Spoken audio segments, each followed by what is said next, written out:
لیپ top تکیے پہ رکھا تھا اور وہ اس کے سامنے کونیوں کے بل اوندھی لیٹی تھی. اسکرین کی روشنی اس کے چہرے کو چمکا رہی تھی. وہ تھوڑی تلے ہتھیلی رکھے دوسرے ہاتھ کی ایک انگلی لیپ ٹاپ کے ٹچ پیڈ پر پھیر رہی تھی. لمبے سیدھے سیاہ بال پیچھے کمر پہ پڑے تھے. اس کی آنکھیں بھی ویسی ہی تھیں, سیاہ بڑی بڑی مغلئی آنکھیں جن میں چاندنی کی سی چمک تھی, اور چہرہ تو ملائی کا بنا لگتا تھا, سفید ملائم اور چمکدار. وہ اسی مگن انداز میں اسکرین پر نگاہیں مرکوز کیے ٹچ پیڈ پر انگلی پھیر رہی تھی. ایک کلک کے بعد اگلا صفحہ کھلا تو ایک دم اس کی متحرک انگلی ٹھہر گئی. اسکرین پہ جمی آنکھوں میں ذرا سا تفکر ابھرا اور پھر بے چینی. اس نے جلدی جلدی 2-3 بٹن دبائے. لوڈنگ. اگلے صفحے کے لوڈ ہونے کا انتظار کرتے ہوئے اسی مضطرب انداز میں اس نے انگلی سے چہرے کے دائیں طرف پھسلتی لیٹیں پیچھے کی. چند سیکنڈ بعد صفحہ لوڈ ہو گیا تھا. وہ بے چینی سے چہرہ اسکرین کے قریب لائی تو سلکی بالوں کی چند لٹیں پھر سے شانے پہ پھسل کر آگے کو گری. جیسے جیسے وہ پڑتی گئی اس کی سیاہ آنکھیں حیرت سے پھیلتی گئیں, لب ذرا سے کھل گئے اور پورا وجود بے یقینی میں ڈوب گیا. ڈھیر سارے لمحے لگے تھے اسے خود کو یقین دلانے میں کہ جو وہ پڑھ رہی ہے بالکل سچ ہے, اور جیسے ہی اس کے ذہن نے یقین کی دھرتی کو چھوا وہ ایک جھٹکے سے اٹھ بیٹھی. اس کا سیل فون سائڈ ٹیبل پہ رکھا تھا. اس نے ہاتھ بڑھا کر سیل اٹھایا اور جلدی جلدی کوئی نمبر ملانے لگی. رات کی مقدس خاموشی میں بٹنوں کی آواز نے ذرا سا ارتعاش پیدا کیا تھا. اس نے فون کان سے لگایا. دوسری جانب گھنٹی جا رہی تھی. ہیلو زارا. شاید رابطہ مل گیا تھا. تبھی وہ دبے دبے جوش سے چہکی. کیسی ہو؟ سو تو نہیں گئی تھی؟ حیا بول رہی ہوں. دوسری طرف اس کی دوست کچھ کہہ رہی تھی. وہ لمحے بھر کو سننے کے لیے رکی, پھر دھیرے سے ہنس دی. ساری باتیں چھوڑو زارا, میرے پاس جو بڑی خبر ہے وہ سنو. اب وہ عادتاً سیاہ بالوں کی ایک موٹی لٹ انگلی پہ لپیٹتی کہہ رہی تھی. اور تم یقین نہیں کرو گی, میں جانتی ہوں. ارے نہیں, داور بھائی کی شادی کے متعلق نہیں ہے. دوسری جانب زارا نے کچھ کہا تو اس نے فوراً تردید کی. بلکہ یوں کرو تم گیس کرو کہ میں تمہیں کیا بتانے والی ہوں. اس نے ایک ہاتھ سے لیپ ٹاپ پرے کیا اور تکیہ نکال کر بیڈ کراؤن کے ساتھ سیدھے لگایا. پھر اس نے ٹیک لگا کر پاؤں سیدھے کر لیے. ساتھ ساتھ وہ نفی میں سر ہلاتی زارا کے کہے اندازوں کی تردید بھی کرتی جا رہی تھی. نہیں, بالکل نہیں, ایسا تو ہے ہی نہیں. ارے میری شادی وغیرہ نہیں ہو رہی. جی نہیں, ارم کی بھی نہیں ہو رہی. سیریسلی زارا, تمہاری سوچ بس یہی تک ہے. اب کان کھول کر سنو. تمہیں وہ ارشمیڈس ایکسچینج پروگرام یاد ہے جس کے لیے ہم نے اپلائی کیا تھا؟ کین یو بلیو اٹ زارا کہ مجھے یورپی یونین نے اسکالرشپ کے لیے سلیکٹ کر لیا ہے. دوسری جانب زارا اتنی زور سے چیخی کہ موبائل کا سپیکر آف ہونے کے باوجود اس کی چیخ سارے کمرے میں سنائی دی. بالکل سچ کہہ رہی ہوں زہرا, ابھی 15 منٹ پہلے مجھے یونیورسٹی کی طرف سے میل ملی ہے. اس کے ساتھ ہی ایک ہاتھ سے پڑے لیپ ٹاپ کا رخ اپنی جانب موڑا اور سر آگے کر کے غور سے دوبارہ دیکھا. ہاں, 15 منٹ پہلے ٹھیک 9:30 بجے سلیکشن کی میل آئی ہے. تم بھی فوراً چیک کرو, تم نے بھی اپلائی کیا تھا نا, تمہیں بھی میل آئی ہوگی. وہ فون ایک ہاتھ سے پکڑے دوسرے سے بٹن دبا کر لیپ ٹاپ آف کرنے لگی. نہیں, اسپین کی ڈیوسٹو نے نہیں بلکہ ترکی کی سبانجی یونیورسٹی نے ہمیں سلیکٹ کیا ہے. اور اب ہم ایک سیمسٹر پڑھنے 5 ماہ کے لیے استنبول جا رہے ہیں۔ لیپ ٹاپ کی اسکرین اندھیر ہوئی تو اس نے اسے ہاتھ سے دبا کر بند کیا، پھر تار نکال کر سائڈ ٹیبل پر رکھ دیا۔ ہاں، میں نے سبانجی کو نیٹ پہ دیکھا ہے، بہت خوبصورت یونیورسٹی ہے، مگر وہ لمحے بھر کو خاموش ہو گئی۔ دوسری جانب سے غالباً استفسار کیا گیا تو وہ گویا ہوئی۔ بس ایک چھوٹا سا مسئلہ ہے، لیکن ہم اس کے بارے میں اپنی فیملیز کو آگاہ نہیں کریں گے۔ دھیمی آواز میں بولتے ہوئے اس نے گردن موڑ کر بند دروازے کو دیکھا۔ دراصل سبانجی میں لڑکیوں کے ہیڈ سکارف پر پابندی ہے، ادھر سر ڈھکنا منع ہے۔ گھر والوں کو بتا کر متنفر کرنے کے بجائے اس بات کو گول کر جانا۔ ویسے بھی ہم دونوں میں سے کوئی سکارف نہیں لیتا۔ اسی پل کھڑکی کے اس پار کچھ کھڑکا تھا۔ وہ چونک کر دیکھنے لگی۔ قد آدم کھڑکیوں کے آگے بھاری پردے گرے تھے، البتہ پیچھے جالیاں کھلی تھیں۔ شاید اس کا وہم تھا۔ وہ سر جھٹک کر فون کی جانب متوجہ ہو گئی۔ ابا نے مجھے کبھی سکارف لینے یا ڈھکنے پر مجبور نہیں کیا، تھینک گاڈ۔ ہاں، ارم گھر سے باہر سکارف لیتی ہے۔ اس کے ابو تایا فرقان ذرا سخت ہے نا۔ وہ پھر سے بیڈ گراؤنڈ پہ ٹیک لگائے، ذرا نیم دراز مگن سی بتانے لگی۔ پرمیشن تو کوئی مسئلہ ہی نہیں، ابا اسپین جانے کی اجازت نہ دیتے، مگر ترکی میں سبین پھپھو رہتی ہے نا، سو وہ مان گئے تھے۔ ویسے بھی انہیں اپنی بیٹی پہ پورا بھروسہ ہے۔ پھر وہ چند لمحے ایئر پیس سے ابھرتی اپنی دوست کی بات سنتی رہی۔ زارا خاموش ہوئی تو اس نے نفی میں سر ہلایا۔ کل نہیں، داور بھائی کی مہندی پرسوں ہے، تم آ رہی ہو نا؟ اور ہاں، میں اور ارم لہنگا پہن رہے ہیں۔ سارے کزنز بہت ایکسائٹڈ ہیں، خاندان کی پہلی شادی ہے نا۔ اوکے، اب تم جا کر میل چیک کرو، میں بھی سوتی ہوں، رات بہت ہو گئی ہے۔ الوداعی کلمات کہہ کر اس نے موبائل کان سے ہٹایا اور تکیے پہ اچھال دیا، پھر جانے کے لیے اٹھ کھڑی ہوئی۔ باہر لاؤنج خاموشی میں ڈوبا تھا۔ حیا نے آہستہ سے اپنے کمرے کا دروازہ بند کیا اور ننگے پاؤں چلتی لاؤنج سے کچن کی طرف آئی۔ سیاہ لمبی قمیض اور سیاہ کھلے ٹراؤزر میں اس کا قد مزید دراز لگ رہا تھا۔ کچن میں اندھیرا پھیلا تھا۔ وہ دروازے کے قریب رکی اور ہاتھ سے دیوار پہ سوئچ بورڈ ٹٹولا۔ بٹن دبنے کی آواز آئی اور ساری بتیاں جل اٹھیں۔ اس نے آگے بڑھ کر فریج کا دروازہ کھولا اور پانی کی بوتل نکالنے کو جھکی۔ جھکنے سے ریشمی بال کندھوں سے پھسل کر سامنے کو آ گرے۔ حیا نے نزاکت سے انگلی سے ان کو پیچھے ہٹایا اور بوتل نکال کر سیدھی ہوئی، پھر کاؤنٹر پہ رکھے ریک سے شیشے کا گلاس اٹھایا اور بوتل اس میں انڈیلی۔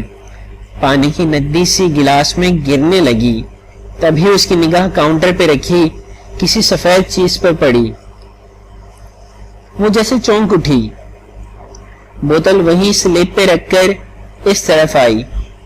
وہ سفید ادھ کھلے گلابوں کا بوکے تھا جس میں کہیں کہیں سبز پتے جھلک رہے تھے، ساتھ ہی ایک بند سفید لفافہ رکھا تھا۔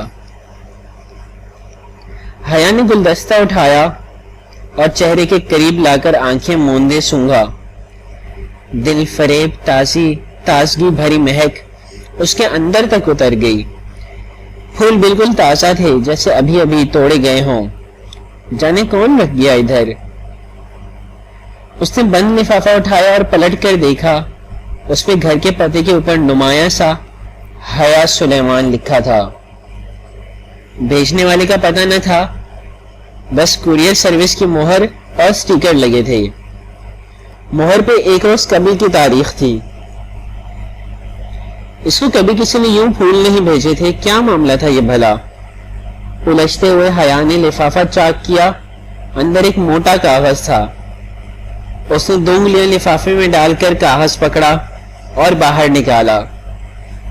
سفید کاغذ بالکل صاف تھا، نہ لکیر نہ کوئی ڈیزائن۔ بس اس کے وسط میں انگریزی میں 3 لفظ لکھے تھے، ویلکم ٹو سبانسی۔ وہ سناٹے میں رہ گئی۔ یہ کیا مذاق تھا؟ بھلا خط بھیجنے والے کو کیسے پتا کہ وہ سبانسی جا رہی ہے؟ خط پہ تو 1 روز قبل کی تاریخ تھی، جبکہ قبولیت کی وہ ای میل اسے ابھی 15 منٹ پہلے موصول ہوئی تھی۔ جو بات اسے آفیشیلی بتائی ہی 15 منٹ قبل گئی تھی، وہ ایک شخص کو 1 روز پیشتر کیسے معلوم ہوئی؟ اگر زارا کو اس نے خود ابھی نہ بتایا ہوتا تو وہ سمجھتی کہ یہ اس کی حرکت ہے، اور یہ خط سبانجی یونیورسٹی طرف سے آ بھی نہیں سکتا تھا، کیونکہ اس پہ ایک قومی سطح کی کوریئر کمپنی کی مہر لگی تھی۔ پھر کس نے بھیجا اسے یہ؟ پانی سے بھرا گلاس وہیں سلیب پہ چھوڑ کر بکے اور لفافہ اٹھائے وہ الجھتی ہوئی اپنے کمرے کی طرف چلی گئی۔ منظر تبدیل۔ سپہر کی ٹھنڈی سی چھایا ہر سو چھائی تھی۔ وہ پرس کندھے سے لٹکائے باریک ہیل سے چلتی پورچ میں کھڑی اپنے کار کی طرف آئی، جو تھی تو اس کے بھائی روہیل کی، مگر اس کے پڑھائی کے غرض سے امریکہ چلے جانے کے بعد حیا کی ملکیت تھی۔ اس نے چابی لاک میں گھمائی ہی تھی کہ گیٹ کے اس پار سے زارا آتی دکھائی دی۔ وہ دروازہ کھول کر مسکراتی ہوئی سیدھی آئی۔ حیا، مجھے تو کوئی ای میل نہیں آئی۔ زارا نے ادھ کھلے گیٹ کو دھکیل کر اندر قدم رکھا۔ اس کے چہرے پہ اداسی تھی۔ وہ درمیانی شکل و صورت کی اسٹائلش سی لڑکی اور حیا کی ہم عمر تھی۔ کوئی بات نہیں، 1-2 دن میں آ جائے گی، تم فکر نہ کرو، ہم نے ساتھ ہی اپلائی کیا تھا، میرا سلیکشن ہو گیا تو تمہارا بھی ہو جائے گا۔ حیا ڈرائیونگ سیٹ کا دروازہ آدھا کھولے کھڑے کھڑے بتانے لگی، مگر اسکالرشپ پروگرام کوآرڈینیٹر کے آفس کے باہر جو لسٹ لگی ہے اس میں بھی میرا نام نہیں ہے۔ اور میرا؟ حیا نے پوچھا۔ صرف تمہارا ہمارے ڈپارٹمنٹ سے، اور انوائرمنٹل سائنسز کی ایک لڑکی خدیجہ رانا کا ہے۔ میرا خیال ہے میرا سلیکشن ہی نہیں ہوا۔ او، اسے واقعتاً افسوس ہوا۔ رات فون کال کے بعد اس کی زارا سے اب بات ہو رہی تھی۔ خیر تم کہیں جا رہی تھی؟ زارا چہرے پہ دوبارہ بشاشت لاتے ہوئے پوچھنے لگی۔ ہاں، مارکیٹ جا رہی تھی ارم کے ساتھ، داور بھائی کی مہندی کا فنکشن ہے، اور میرے لہنگے کے ساتھ کی ہائی ہیلز گم ہو گئی ہیں، شاید کام والی اٹھا کر لے گئی ہے، اب نئے جوتے لینے پڑیں گے، تم چلو گی؟ وہ گاڑی سے کوہنی ٹکائے تفصیلاً بتانے لگی۔ اس وقت وہ ہلکی آسمانی لمبی قمیص اور تنگ چوڑی دار پاجامے میں ملبوس تھی۔ قمیص کا دامن ٹخنوں سے ذرا اوپر تک تھا، ہم رنگ دوپٹہ گردن کے گرد لپٹا تھا، بال کمر پہ گر رہے تھے، اور عادتاً آنکھوں میں گہرا کاجل ڈالا تھا۔ ہاں چلو پھر جلدی نکلتے ہیں۔ زارا فوراً تیار ہو گئی اور فرنٹ سیٹ کی طرف بڑھی۔ ارم کو بھی لینا ہے۔ حیا نے اندر بیٹھ کر دروازہ بند کیا اور اگنیشن میں چابی گھمائی۔ ویسے تمہارے تایا سخت سے ہیں، ارم کو یوں تمہارے ساتھ شاپنگ پہ جانے کی اجازت دے دیتے ہیں؟ ارم ان دونوں سے جونیئر تھی اور اس کا ڈپارٹمنٹ بھی دوسرا تھا، سو زارا کی اس سے زیادہ ملاقات نہ تھی۔ ان کی سختی صرف اسکارف تک ہے، ویسے بہت اچھے ہیں وہ۔ کار باہر گیٹ پہ لے آئی۔ ارم کا گھر حیا کے ہمسائے میں تھا، دونوں گھروں کے درمیانی دیوار میں آنے جانے کا راستہ بھی موجود تھا، لیکن اسے جب بھی ارم کو پک کرنا ہوتا وہ اسے گیٹ پر ہارن دیا کرتی تھی۔ اب بھی وہ زور کا ہارن دیا تو چند ہی لمحے بعد ارم باہر نکل آئی، کاسنی لمبی قمیص اور ٹراؤزرز میں ملبوس، ہم رنگ دوپٹہ پھیلا کر سامنے لیے، چہرے کے گرد میچنگ کا سنی سکارف، میچنگ کاسنی سکارف لپیٹے وہ تقریباً بھاگتی ہوئی پچھلے سیٹ کی طرف دروازے تک آئی تھی۔ ہیلو حیا، ہیلو زارا، بے تکلفی سے چہکتے ہوئے اس نے اندر بیٹھ کر دروازہ بند کیا۔ حیا کے ساتھ آؤٹنگ کے پروگرام اسے یوں ہی خوش کیا کرتے تھے۔ کیسی ہو ارم؟ تم سے تو ملاقات ہی نہیں ہو پاتی۔ زارا نے ترچھی ہو کر رخ پیچھے کو کیا۔ آپ کا ڈپارٹمنٹ دور پڑتا ہے نا تبھی۔ اور ہاں، حیا بتا رہی تھی کہ آپ لوگوں کا ترکی کا سلیکشن آیا ہے۔ میں سلیکٹ نہیں ہوئی، حیا ہو گئی ہے۔ خیر اس میں کوئی بہتری ہوگی، تم نے نہیں اپلائی کیا تھا؟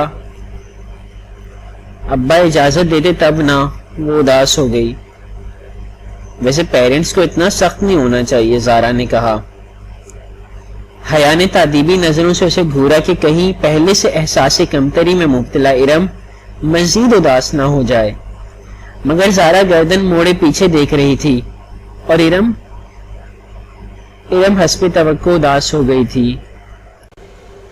ابا بھی پتہ نہیں کس پہ چلے گئے، اتنی گرمی میں اسکارف لینا آسان ہوتا ہے کیا؟ اور پھر کل مہندی کے لہنگے کی بھی آدھی آستین نہیں بنانے دی مجھے۔ حیا کی بھی تو آدھی آستین ہے، اتنی اچھی لگتی ہیں، مگر ابا ذرا بھی سلیمان چچا کی طرح نہیں ہے۔ ارم تمہیں آج کیا لینا ہے؟ میں نے تو جوتے لینے ہیں۔ اس نے کوفت چھپاتے ہوئے بات کا رخ بدلا۔ ارم کا ہر وقت کا شکایتی رویہ اسے بے حد برا لگتا تھا۔ چوڑیاں لینی ہیں، مگر لہنگے کے بلاؤز کی فل سلیوز کے ساتھ چوڑیاں اچھی بھی نہیں لگیں گی۔ وہ منہ بسورے پھر سے شروع ہو گئی تو حیا نے سر جھٹک کر سی ڈی پلیئر آن کر دیا۔ عاطف اسلم کا گیت بلند آواز سے گونجنے لگا تو ارم کو خاموش ہونا پڑا۔ جناح سپر مارکیٹ پہنچ کر ارم تو چوڑیاں ڈھونڈنے نکل گئی، جبکہ وہ دونوں میٹرو شوز پہ آ گئیں۔ یہ گولڈن والا جو تیسرے نمبر پہ رکھا ہے، یہ دکھائیں۔ بہت دیر بعد ایک اونچے ہیل اس کی نظر میں جچی تھی۔ یہ والا میم، سیلز مین نے پورا جوڑا نکال کر اس کے سامنے رکھا۔ وہ زمین پر پنجوں کے بل بیٹھا تھا، جبکہ حیا اور زارا سامنے کاؤچ پہ بیٹھی تھیں۔ پہنا دوں میم؟ بہت مؤدب اور شائستہ انداز میں پوچھتے ہوئے سیلز مین نے ہاتھوں میں پکڑا جوتا اس کے پاؤں کے قریب کیا جو خوبصورت ہیلز میں مقید تھے۔ میرے ہاتھ نہیں ٹوٹے ہوئے، میں خود پہن سکتی ہوں۔ جی شیور، یہ لیجئے۔ سیلز مین نے مسکرا کر جوتا اس کی طرف بڑھایا۔ اس نے اسے یوں پکڑ رکھا تھا کہ اسے تھامتے ہوئے حیا کی انگلیاں لازماً اس کے ہاتھ سے مس ہوتیں۔ سامنے رکھ دو، میں اٹھا لوں گی۔ اس نے روکھے لہجے پہ سیلز مین نے زیر لب کچھ گنگناتے ہوئے جوتا سامنے رکھ دیا۔ پھر بل کی ادائیگی کے بعد کاؤنٹر پہ کھڑے لڑکے نے بقایا رقم اس کی طرف بڑھائی تو حیا نے دیکھا چند نوٹوں کے اوپر 5 کا سکہ رکھا تھا، اور لڑکے نے سکے کو یوں پکڑ رکھا تھا جیسے سیلز مین نے جوتے کو، تاکہ اسے تھامتے وقت لازماً اس کا ہاتھ ٹکرائے۔ شکریہ، حیا نے نوٹ کنارے سے پکڑ کر کھینچے۔ سکہ لڑکے کے ہاتھ میں رہ گیا۔ میم آپ کا سکہ۔ لڑکے نے فاتحانہ انداز میں سکہ اس کی جانب بڑھایا کہ اب تو لازمی پکڑے گی، اور یہ سامنے رکھے کہ صدقے کے باکس میں ڈال دو۔ وہ بے نیازی سے شاپر تھامے پلٹ گئی۔ زارا نے بے اختیار کہکا لگایا۔ اس لڑکے کی شکل دیکھنے والی تھی حیا۔ دل تو کر رہا تھا اس کی اسی شکل پہ شاپ کے سارے جوتے دے ماروں۔ معلوم نہیں ہمارے مردوں کی ذہنیت کب بدلے گی۔ یوں گھورتے ہیں جیسے کبھی لڑکی دیکھی نہ ہو۔ وہ تنفر سے ناک سکیورٹی غصے میں بولتی زارا کے ساتھ سیڑھیاں اتر رہی تھی جب قریب سے آواز آئی، تو اتنا بن سنور کر باہر نہ نکلا کرو بی بی۔ وہ چونک کر آخری سیڑھی پہ ٹھہر گئی۔ وہ ایک معمر خاتون تھیں، بڑی سی چادر میں لپٹی ہوئی، ناگواری بھری نگاہ اس پر ڈال کر آہستہ آہستہ زینے چڑھ رہی تھیں۔ ایک تو لوگوں کو راہ چلتے تبلیغ کرنے کا بہت شوق ہوتا ہے۔ وہ اور بھی بہت کچھ کہتی، مگر زارا اس کو کونی سے تھامے وہاں سے لے آئی۔ تبھی ارم سامنے سے آتی دکھائی دی۔ اس کا سینے پہ پھیلا دوپٹہ اب سمٹ کر گردن تک آ گیا تھا۔ اس نے کچھ خاص شاپنگ نہیں کی تھی، شاید وہ صرف ان کے ساتھ آؤٹنگ پہ آئی تھی۔ میٹرو سے وہ اسکوپ چلی آئیں کہ کچھ ہلکا پھلکا کھا لیں۔ رات کی دعوت تو تایا فرقان کی طرف تھی، جو وہ بیٹے کی شادی کے لیے جمع ہوئے خاندان والوں کے لیے دے رہے تھے۔ میرے لیے پائن ایپل سلش منگوا لینا، میں ذرا بیکری سے کچھ لے لوں۔ ارم جھٹ باہر کو لپکی۔ حیا نے گہری سانس لیتے ہوئے اپنی جانب کا شیشہ نیچے کیا۔ سرد ہوا کا تھپیڑا تیزی سے اندر آیا تھا، مگر اتنی سردی میں سلش پینے کا اپنا مزہ تھا۔ وہ پارکنگ لاٹ میں موجود تھی اور ٹھنڈی ہوا نے ساری جگہ کو گھیر رکھا تھا۔ مغرب گہری ہو چکی تھی اور ہر طرف اندھیرا سا تھا۔ ارم خاصی کمپلیکس لگتی ہے نہیں؟ ارم دور ہو گئی تو زارا اس کی طرف گھومی، اور تم اس کے انہی کمپلیکسز کو ہوا دے رہی تھی۔ وہ الٹا اسی پہ خفا ہوئی۔ تایا فرقان صرف سکارف کی سختی کرتے ہیں، وہ بس اسی بات پہ خود ترسی کا شکار ہے، اور تم بھی اس کا ساتھ دے رہی تھی۔ میں نے سوچا کہ بیچاری نہیں ہے وہ بیچاری، اب اس کو بھی یہی سمجھانا کہ خامخواہ کی خود ترسی سے نکل آئے۔ ویٹر ہاتھ میں کارڈ پکڑے حیا کی طرف کھلے شیشے کے باہر آ چکا تھا۔ تمہیں یاد ہے زارا، پچھلے سال جب یونیورسٹی والوں نے ہمیں ترکی کے ٹرپ کی آس دلائی تھی اور آخر میں پہنچ کر سارا پروگرام ہی کینسل کر دیا تھا؟ آرڈر لکھوا کر وہ شیشہ اوپر چڑھاتے ہوئے یاد کر کے کہنے لگی، میں تو اتنی مایوس ہو گئی تھی کہ سوچا بھی نہ تھا کبھی ترکی جا سکوں گی۔ اس کی آواز میں آس جوڑنے کی خوشی در آئی تھی۔ زارا اور وہ انٹرنیشنل اسلامک یونیورسٹی میں LLB honours Shariah and law کے 5ویں سال میں تھی۔ ان کا 7واں سیمسٹر درمیان میں تھا جب یورپین یونین کی اسپانسرڈ اسکالرشپ کا اعلان ہوا، جس کے تحت یورپ اور ایشیا کی یونیورسٹیز کے مابین طلباء کا تبادلہ ہونا تھا۔ یوں چند ماہ کے لیے یہاں سے کچھ طلباء یورپ کی یونیورسٹیز جائیں گے اور ایک سیمسٹر پڑھ کر واپس آ جائیں گے۔ جب یورپین یونیورسٹیز میں درخواست دینے کی باری آئی تو اسے ترکی کی سبانجی یونیورسٹی سب سے آسان لگا کا فارم، مگر پھر ایک ہسپانوی یونیورسٹی میں بھی ساتھ ہی اپلائی کر دیا، اور اب بالآخر سبانجی نے اسے منتخب کر لیا تھا۔ ادھر 7واں سیمسٹر پورا کر کے اسے فروری میں 5 ماہ کے لیے ترکی جانا تھا۔ ابھی دسمبر چل رہا تھا، جہاں اس کے اپنے مضامین شریعہ اینڈ لاء تو نہ تھے کہ ترکی کا قانون پاکستان کے قانون سے مختلف تھا۔ 5 ماہ کے لیے وہ اپنی مرضی سے کوئی بھی مضمون پڑھ سکتی تھی، پھر واپس پاکستان آ کر اسے LLB کا 8واں سیمسٹر شروع کرنا تھا۔ کتنا مزہ آئے گا حیا اگر کوئی رومانٹک سا ہینڈسم سا ہم سفر تمہیں مل جائے تو تمہارا سفر کتنا خوبصورت ہو جائے گا۔ ہم سفر کوئی نہیں ملنے والا، کیونکہ پاکستان سے سبانجی صرف ہم 2 لڑکیاں ہی جا رہی ہیں، اور پھر ہم ٹھہرے آل وومن یونیورسٹی میں پڑھنے والے۔ وہ خدیجہ رانا جو تمہارے ساتھ جا رہی ہے، اس سے کوئی بات ہوئی؟ ویٹر نے شیشہ بجایا تو حیا چونکی، پھر شیشہ نیچے کرنے لگی۔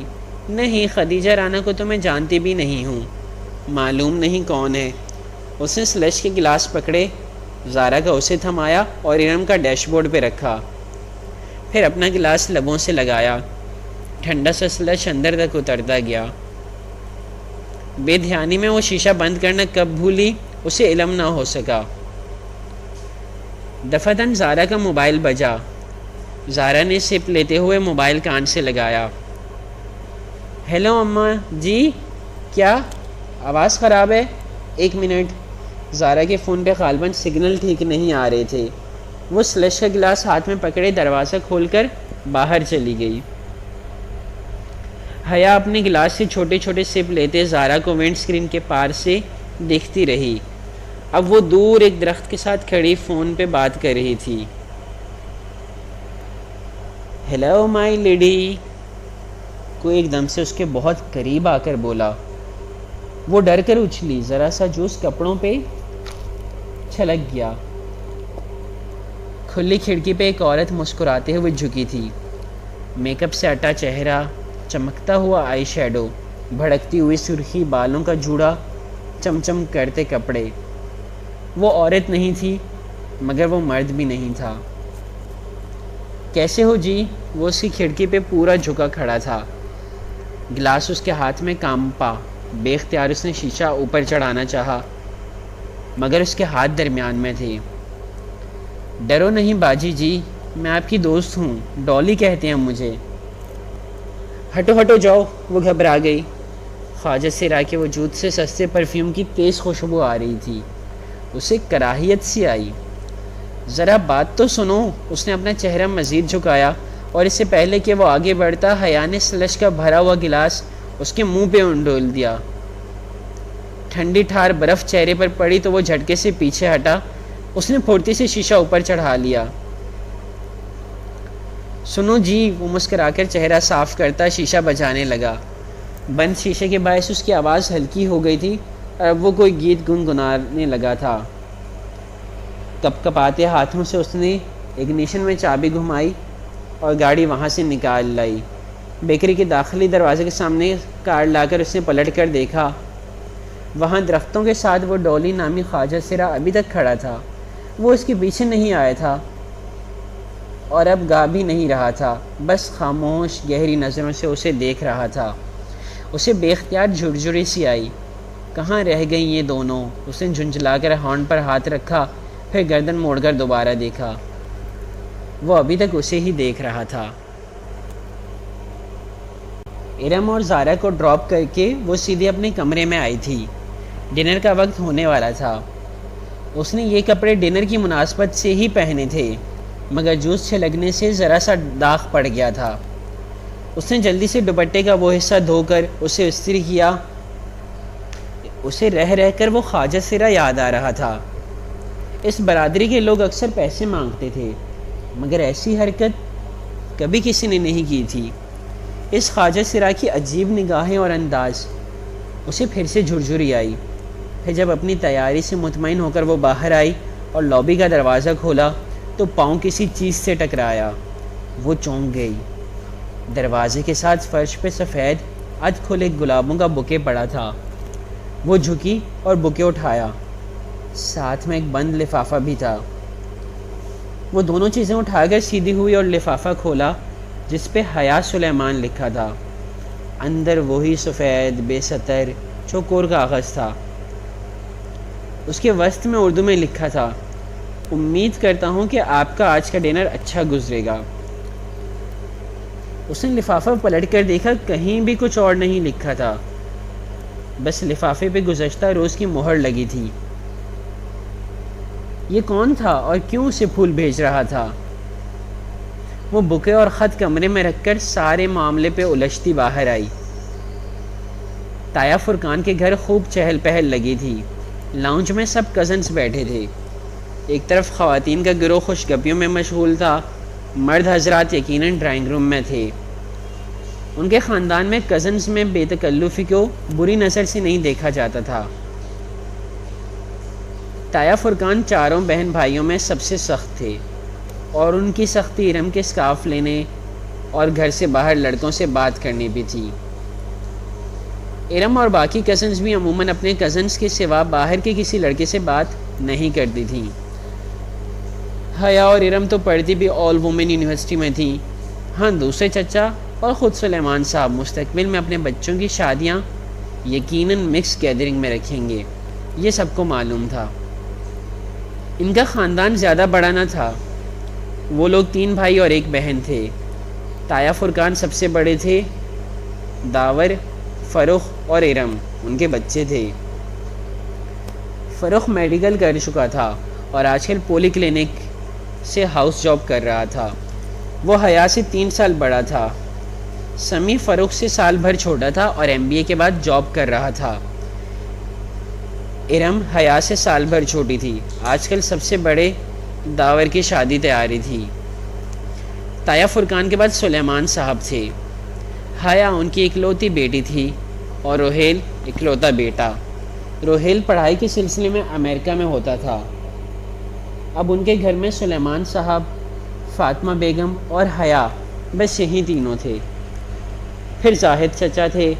ان کی بڑی 2 جڑواں بیٹیاں مہوش اور سہرش تھیں. پھر بیٹا رضا انجینئر تھا. سب سے چھوٹی بیٹی ثنا O لیول کر رہی تھی. اس وقت سوائے روہیل کے جو امریکہ میں تھا اور داور بھائی کے جو غالباً ڈرائنگ روم میں تھے، باقی تمام لڑکے لڑکیاں لاؤنج میں موجود تھے. لڑکیاں کارپٹ پہ دائرہ بنا کر بیٹھی تھیں. ارم کے ہاتھ میں ڈھولک تھی. اس کا دوپٹہ سر سے ڈھلک کر کندھے پہ آ گیا تھا. اگر ابھی تایا فرقان آ جاتے تو وہ فوراً اس کو سر پہ لے لیتی اور وہ مہوش، سہرش اور ثنا کے ہمراہ سر ملا رہی تھی، جبکہ رضا، فروخ اور سمی اوپر کرسیوں پہ بیٹھے مذاکرن لڑکیوں کی طرف فکرے اچھال رہے تھے. Hello every one. وہ سینے پہ ہاتھ باندھے چلتے ہوئے ان کے قریب آ کر رکی تو سب کی نگاہیں اس کی جانب اٹھیں. سفید چہرے کے دونوں اطراف میں گرتے سیدھے سیاہ بال اور بڑی بڑی کاجل سے لبریز آنکھیں. وہ تھی ہی اتنی حسین کہ ہر اٹھی نگاہ میں ستائش امڈ آئی. حیا کیسی ہو؟ آؤ چلو ان لڑکوں کو ہراتے ہیں. آؤ بیٹھو نا. بہت سی آوازیں اس سے ٹکرائیں مگر اس نے بے نیاز بھری مسکراہٹ سے شانے اچکائے. پہلے میں سائمہ تائی کے کچن میں ہیلپ کروا دوں. اس نے ارم کی امی کا نام لیا جن کو اس نے آتے ہوئے اٹھ کر کچن کی طرف جاتے دیکھا تھا. سائمہ تائی نے یقیناً اس کو آتے نہیں دیکھا تھا ورنہ اسے بلوا لیتی. ارم سے زیادہ سمجھدار تو بقول ان کے حیا تھی. سائمہ تائی کے پیچھے زاہد چچا کی بیگم عابدہ چچی بھی چلی گئی تھی. اب صوفے پہ حیا کی امی فاطمہ بیگم تنہا بیٹھی تھی. اماں میں ذرا سائمہ تائی کے ساتھ ہیلپ کروا دوں. ان کو اپنی طرف دیکھتا پا کر اس نے اپنی بات دہرائی تو انہوں نے مسکرا کر سر ہلا دیا. وہ مطمئن سی آگے بڑھ گئی. راہداری پار کر کے کچن کے دروازے کی سمت بڑی ہی تھی کہ سائمہ تائی کی تیز آواز سماعت سے ٹکرائی. جیسے میں جانتی ہی نہیں ہوں کہ یہ سارے رنگ ڈھنگ کس لیے ہوتے ہیں. ایک میرے ہی بیٹے ملے ہیں اس کو پاگل بنانے کے لیے. وہ بے اختیار 2 قدم پیچھے دیوار سے جا لگی. یہ سائمہ تائی کس کی بات کر رہی تھی؟ تبھی میں کہوں بھابھی کہ رضا کیوں ہر وقت حیا کرتا ہے. وہ عابدہ چچی تھی. اپنے نام پہ وہ چونک سی گئی. وہ کہہ رہی تھی پچھلی دفعہ جب ہم سلیمان بھائی کے گھر کھانے پہ آئے تھے تو کیسے نک سک سے تیار پھر رہی تھی. تب سے رضا میرے پیچھے پڑا ہے کہ حیا کا رشتہ مانگیں. اس لڑکی کو اور لڑکوں کو متوجہ کرنے کا فن آتا ہے عابدہ. کتنی مشکل سے داور کے دل سے اس کا خیال نکالا تھا میں نے اور فرقان نے. وہ تو اڑ ہی گیا تھا کہ شادی کرے گا تو صرف حیا سے. مگر جب فرقان نے سختی کی کہ بھلا ایسی بے پردہ اور آزاد خیال لڑکی کو اپنی بہو بنا کر ہم نے اپنی آخرت بگاڑنی ہے کیا، تب کہیں جا کر وہ مانا. مگر اب فروخ کیا کروں اس لڑکے کا. یہ ابھی بھی اس طرح کیل کانٹوں سے لیس ہو کر آ جائے گی اور فروخ پھر اس کے جانے کے بعد ضد پکڑ لے گا. اب میری ارم بھی تو ہے. مجال ہے کہ سر پہ دوپٹہ لیے بغیر گھر سے نکلے. سائمہ تائی فخر سے کہہ رہی تھی اور وہ دھواں ہوتے چہرے کے ساتھ بمشکل دیوار کا سہارا لیے کھڑی تھی. اسے لگا اگر اس نے مزید کچھ سنا تو اس کے اعصاب جواب دے جائیں گے. بددقت اپنے وجود کو سنبھالتے وہ واپس پلٹ آئی. کسی بات پہ ہنستے ہوئے فروخ کی نگاہ اس پہ پڑی جو راہداری سے چلی آ رہی تھی تو اس کی ہنسی تھم گئی. وہ بے اختیار مسکرا دیا. قبول صورت سا فروخ جس کی رنگت ٹف روٹین کے باعث مزید سنلا گئی تھی. مگر مسئلہ اس کی واجبی شخصیت یا حیا کی بے پردگی کا نہ تھا. اصل بات تو وہ سب جانتے تھے. پھر بھلا اس کے بارے میں رضا یا فروخ نے سوچا بھی کیسے؟ وہ ایک سپاٹ نگاہ فروخ پر ڈال کر چپ چاپ فاطمہ بیگم کے ساتھ صوفے پہ آ بیٹھی.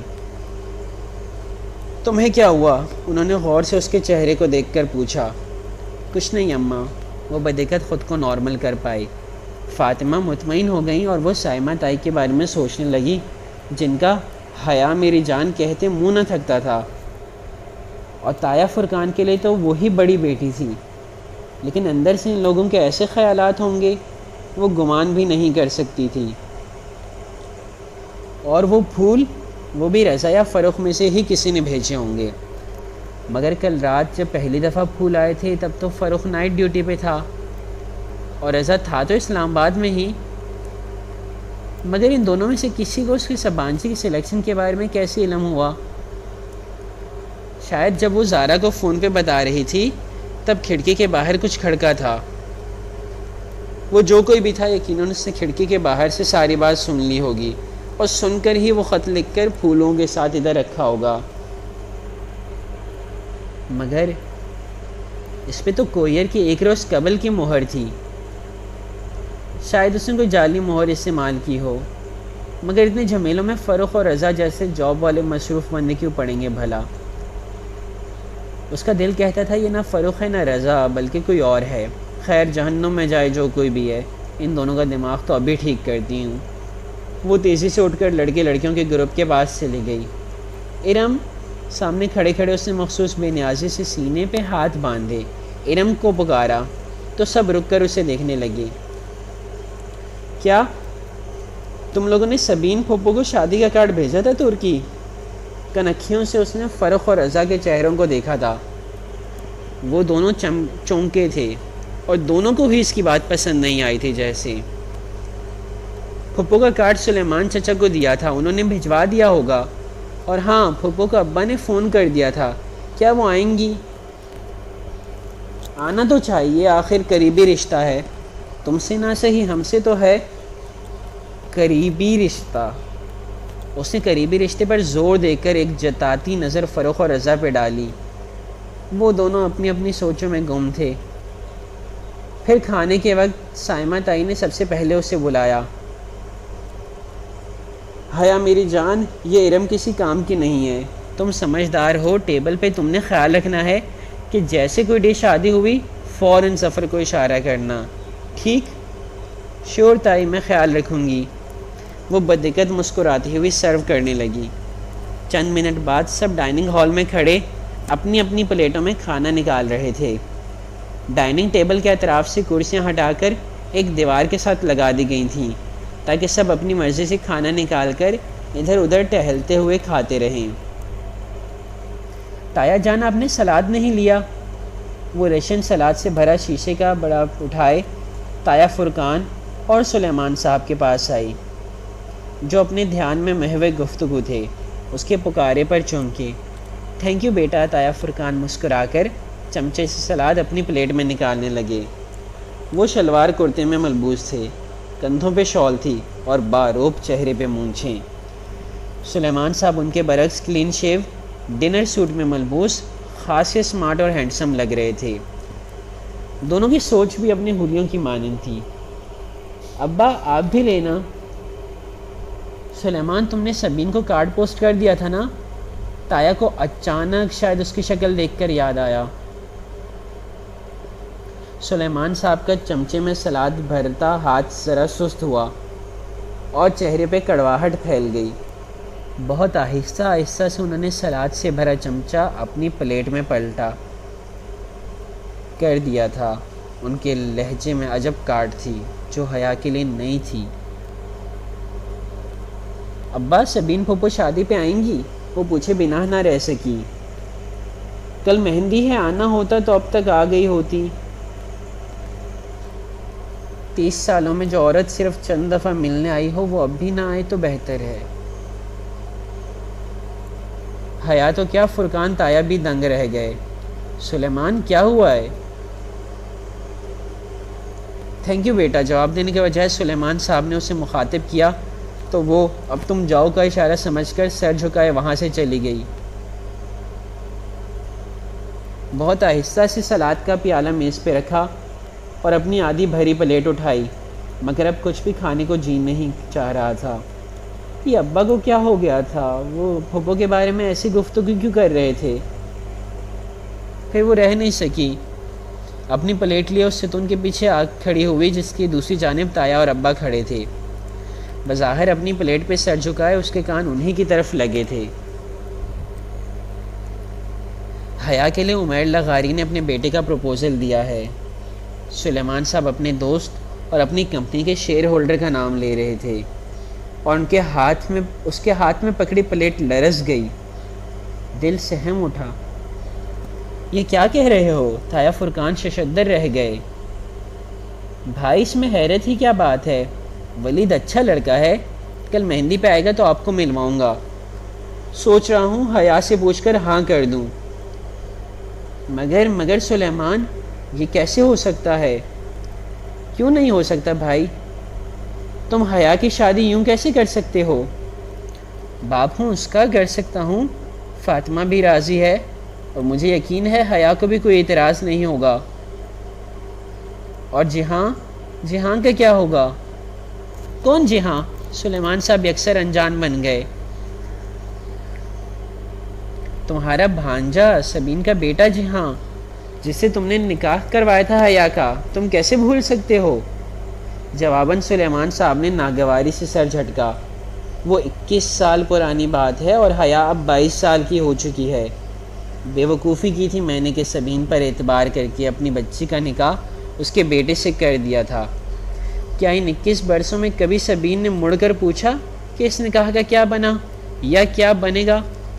زیادہ سے زیادہ جب وہ 6 ماہ میں ایک فون کر لیتی ہے اور 3 منٹ بات کر کے رکھ دیتی ہے۔ آپ کو واقعی لگتا ہے کہ وہ لوگ اس رشتے کو قائم رکھنا چاہتے ہیں؟ مگر سبین تو سکندر کی وجہ سے، تم جانتے ہو وہ الٹے دماغ کا شخص۔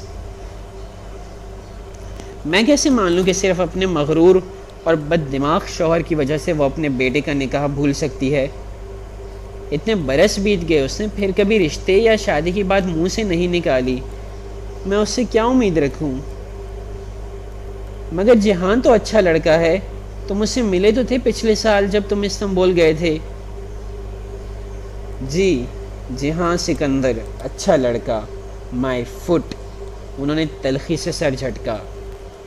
اس کے تو مزاج ہی نہیں ملتے، وہ ترکی میں پیدا ہوا ہے، اس نے کبھی پاکستان کی شکل نہیں دیکھی، نہ اسے اردو آتی ہے نہ پنجابی۔ کبھی ان تمام برسوں میں اس نے اپنے کسی ماموں کا حال پوچھا؟ کبھی فون کیا؟ میں یہ سب بھول جاتا، مگر جب میں پچھلے سال استنبول گیا تو کیا آپ یقین کریں گے بھائی کہ میں 18 روز وہاں رہا۔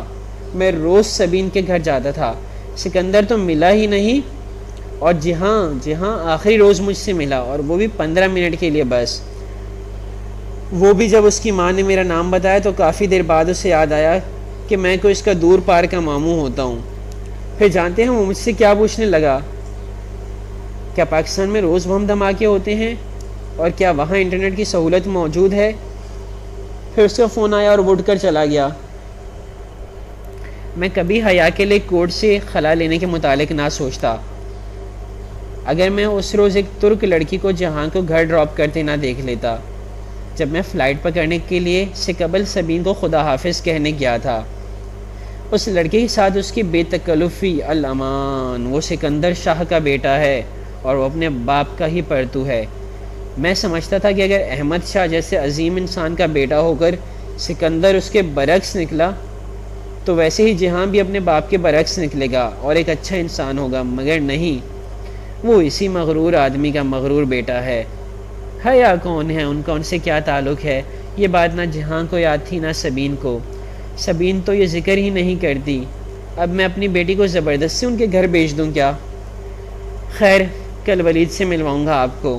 اب جو رشتہ بھی اچھا لگا میں حیا کی شادی کروا دوں گا ادھر ہی۔ اور اب اس میں مزید سننے کی تاب نہیں تھی۔ وہ سفید چہرہ لیے بوجھل قدموں سے چلتی ان سے دور ہٹ گئی۔